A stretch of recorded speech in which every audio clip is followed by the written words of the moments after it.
with Tita Cora and Kapitana Sisa. Same, pero iba.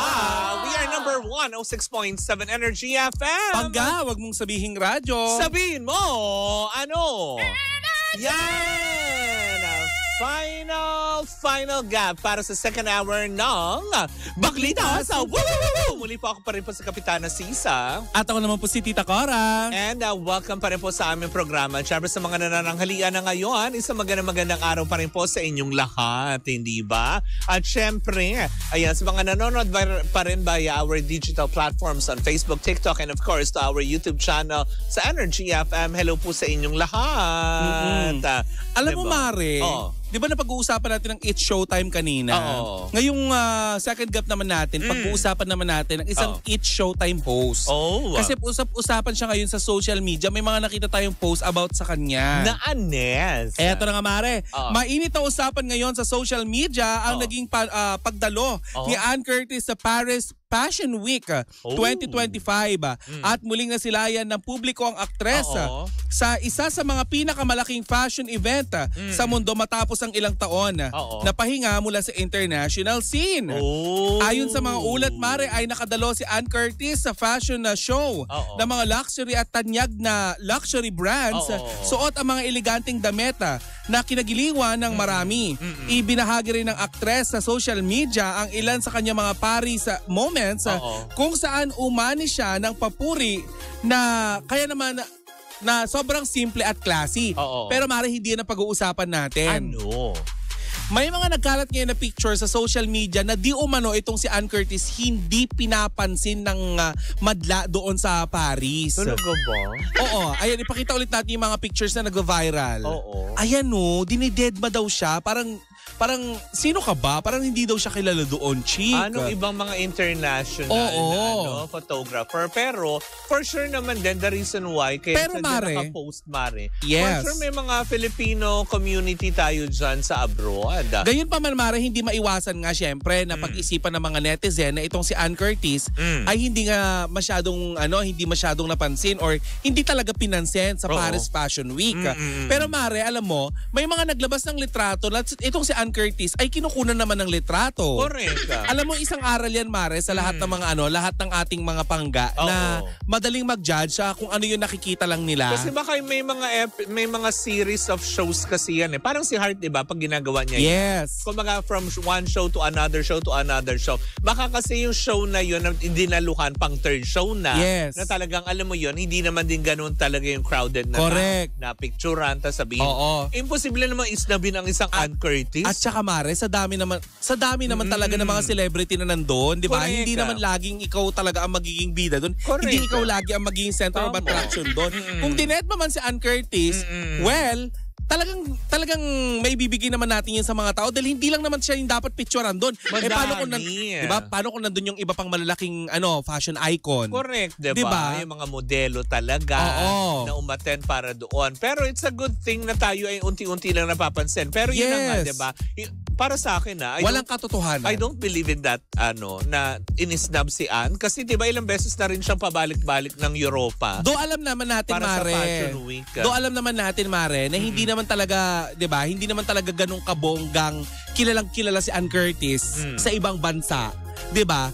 Pero hindi naman siguro to the point na hindi siya papansinin. Correct. Diba? Saka isa pa, diba? Para ma-invite siya. Kasi parang bago kasi ngayon, si Heart kasi ngayon, mas pinili hindi pumunta sa Fashion Week na to.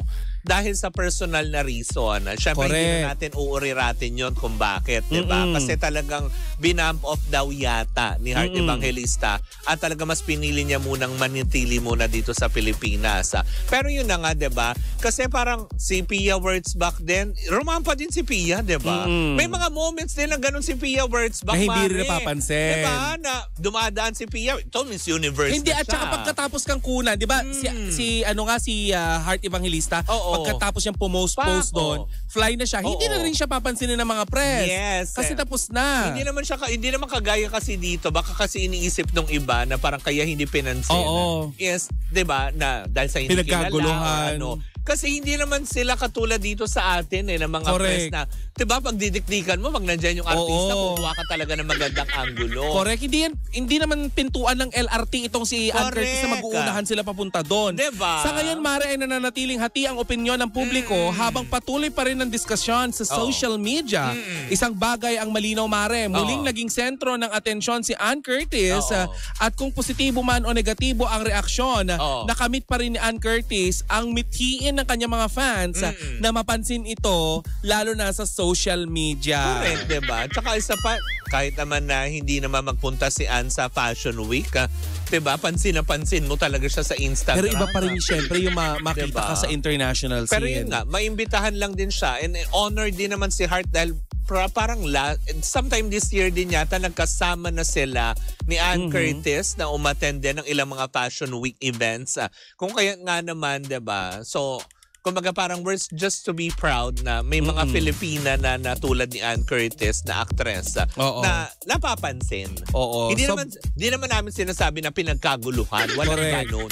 At least napapansin lang tayo ng bongga. Alam mo, nakaka-bad vibes yung mga ganung yung mga ganung chika ng mga ibang netizen na hindi pinagkaguluhan si Ann Curtis. True. Siguro kailangan natin ng pampagood vibes, Mare. Tama. Kaya nga naman, ipasok na natin para pantanggal umay at good news naman ang hatid ng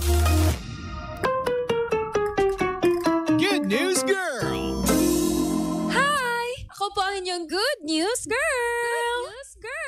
Good News Girl! Magandang araw mga bangga! Ako si Good News Girl, ang tagapaghatid ng magandang balita ngayong tanghalian. Sana good ang inyong morning, afternoon at evening.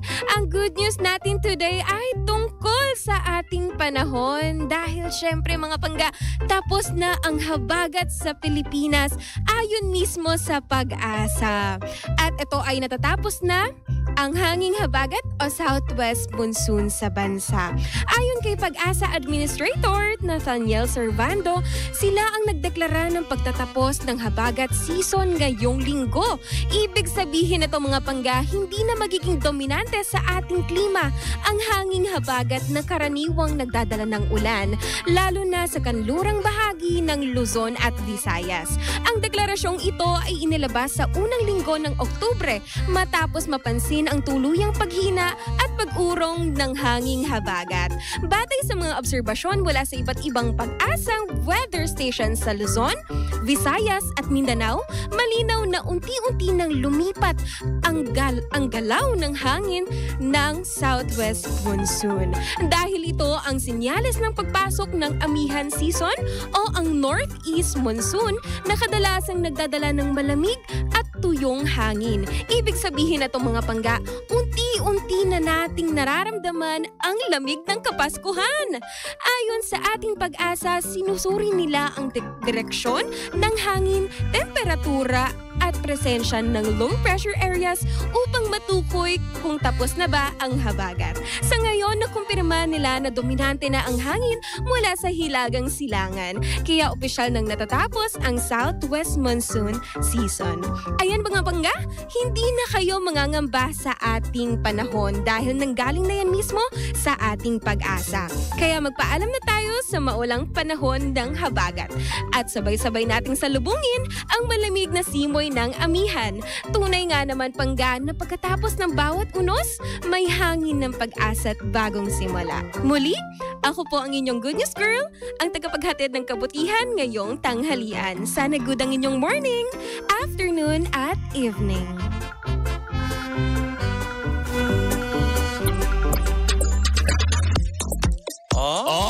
Diba? Tapos na ang tag-ulan.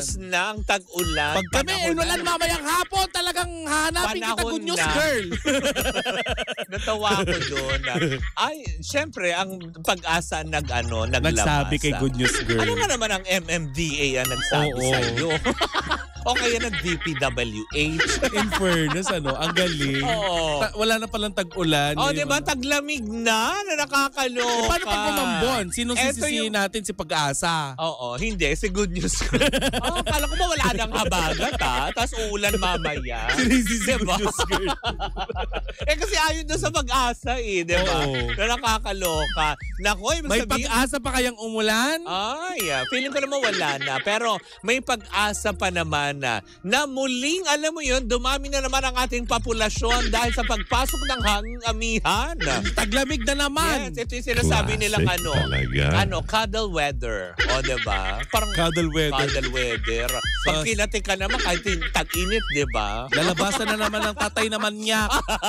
Kahit naman hindi naman taglamig, basta Kasi kinati di ba ka sabi nila, ang pamilyang maraming anak, Oo. may tatay naman niya. Oo, diba? Hindi, wala lang silang television kasi. Ginagawang marathon. Yes, kumbaga parang dahil yun ang source of entertainment nila, ang reproductive diba? Oo. System. Gano'n. Oo. Kaya pala alam mo, natutuyo na yung mga halaman ko nitong Oo. nakarang araw kasi Oo. hindi na siya masyado nag-uulan. Correct. Kumbaga natutuyo Pero nakakalungkot lang isipin sa ating mga kababayan dyan sa may dagupan noong nakaraan, kahit hindi sila umuulan, kahit hindi Oo. umuulan, sobrang taas ng baha. Diba? Oo. Nako sa Energy FM Dagupan, mag-ingat po kayo dyan. Correct, hindi ba? Siyempre sa lahat pa rin po ng mga taga-Dagupan, hindi ba? Mm-mm. Na naway, alam mo yun, matapos na kung ano man ang problema na inyong dinadanas, lalo pat pagdating sa baha-baha na ganyan. Oo nga, bakit parang gano'n? Parang lumulubog ang Dagupan. Oo, diba? Parang unti-unting lumulubog yung kalupaan kasi ng diba, Dagupan. tas high tide pa, sasabayan ng high tide, diba? Yes. Tapos yung mga clogged na mga drainages na ginawa ng mga... Siguro we need to focus para sa flood control projects ng Dagupan. Siguro by next Oo. year, sana talaga Sana. magawa ng maayos Oo. na kontraktor. Yes. Ganon. Oo. Hindi na yung hati-hati. Ganon. Ay, ang ganda. Ang ganda ng ng pag-good news Correct, natin. hindi ba? Pero sana talaga wag nang umulan. Correct, yun lang hatid natin. Pero kung talagang papasok ng hanging amihan maganda yan. Hindi ba? Makakatipid din tayo sa kuryente. Malamig ang simoy Diba? ng hangin. Nakakaloka. Kayo nagtatampo si Jose Marichan. Oo. Diba? Hindi siya napansin. Dahil sa flood control na yan, hindi siya napansin lumabas na nagkakakanta na siya. Correct. Diba? Nakakaloka. Kasi naman, ba't kasi lumabas ka agad, Sir Jose Marichan? Ewan Alam mo ko ba naman, naman- may gabi ng lagim pa ang Ewan ko ba naman ang kasi Jessica Soho. Kay Kim Chu tsaka kay Mika Salamanca, kay tinutulak siya pabalik sa loob ng ref. Nagpupumilit na nga lumabas. Ay nako, magpaalam na tayo, Marcel. Anyways, ako mga pangga, maraming salamat po sa inyong paggantabay. Muli po ako po si Kapitana Sisa. At ako naman po si Tita Cora. And we are still same pero iba. Tuloy-tuloy pa rin po ang ating tugtugan. Siyempre, dito po lamang yan sa number 106.7 Energy FM. Pagka wag mo sabihing radyo. Sabihin mo!